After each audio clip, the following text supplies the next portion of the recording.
Hi everyone. இன்றைக்கி குரோம்பேட்லேருந்து ஒரு customer கால் பண்ணி அவங்க 65 இன்ச்சஸ் நியோ QLED சாம்சங் டிவியில் வாய்ஸ் மட்டும் வருது, வீடியோ வரல. ஆல்ரெடி ஆத்தரைஸ் சர்வீஸ் சேனலில் வந்து பார்த்துட்டு பேக்லைட் தான் போயிருக்கு. ஆனால் இந்த டிவிக்கு தனியாக பேக்லைட் வரதில்லை, டிஸ்பிளேயோடு சேர்த்து மாற்றுற மாதிரி தான் வரும்னு சொல்லிட்டு போயிருக்காங்க. கஸ்டமர் நமக்கு கால் பண்ணி இதுக்கு பேக்லைட் மட்டும் மாற்ற முடியுமான்னு சொல்லி மாடல் நம்பர் சென்ட் பண்ணியிருந்தாங்க.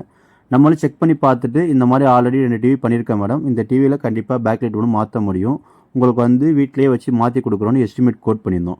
கஸ்டமரும் எஸ்டிமேட் அப்ரூவ் பண்ணதுக்கப்புறம் அவங்க வீட்டிலேயே போய் பேக்லைட்டை பிரிச்சுட்டு ஃபால்ட்டான பேக்லைட்டை எடுத்துகிட்டு நியூவாக பேக்லைட் ரீப்ளேஸ் பண்ணி கொடுத்துருக்கு. அதே சேம் நியோ QLED பேக்லைட்டை அவங்களுக்கு ரீப்ளேஸ் பண்ணி கொடுத்துருக்கு. டிவியும் இப்போ பக்காவாக ஒர்க் ஆகுது. உங்களுக்கும் டிவி ரிலேட்டடாக எந்த இஷ்யூ இருந்தாலும் ஸ்க்ரீனில் தெரிந்த நம்பருக்கு கான்டெக்ட் பண்ணுங்கள். எங்கள் டெக்னீஷியன் உங்கள் வீட்டுக்கே வந்து பார்த்து ப்ராப்ளம் என்னன்னு அனலைஸ் பண்ணி எஸ்டிமேஷன் கோட் கொடுப்பாங்க. உங்களுக்கு எஸ்டிமேஷன் ஓகேனா ஸ்பேர்ஸும் மாற்றி தருவாங்க. நாங்கள் எங்களோட சர்வீஸ்க்கு 3 monthsலேருந்து 1 year வரைக்கும் வாரண்டி ப்ரொவைட் பண்ணியிருக்கோம்.